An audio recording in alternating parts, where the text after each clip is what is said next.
10वीच्या निकालात 100% गुण मिळणं ही काही सोपी गोष्ट नाही आहे. पण पुण्यामधील गोळवलकर शाळेच्या कैवल्य देशपांडे या विद्यार्थ्यानं 100% गुण मिळवले. कैवल्याशी संवाद साधलाय आमचे प्रतिनिधी ज्ञानेश्वर चौतमल यांनी. बघूया.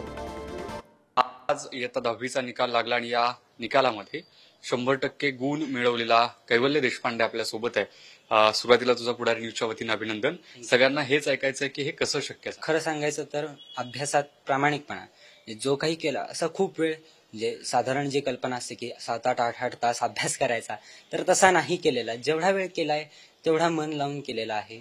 सगळ्यात महत्वाची गोष्ट मला अशी वाटते की शाळेत 100% अटेंडन्स, जेणेकरून दुसऱ्यांना काही सारखं विचारायला जावं नाही लागलं की ऍबसेंट राहिले मग मित्रांकडनं काही मटेरियल घ्या. 100% अटेंडन्स हा त्याचा एक भाग वाटतो आणि मी म्हणजे कॉन्फिडन्सने अभ्यास केला.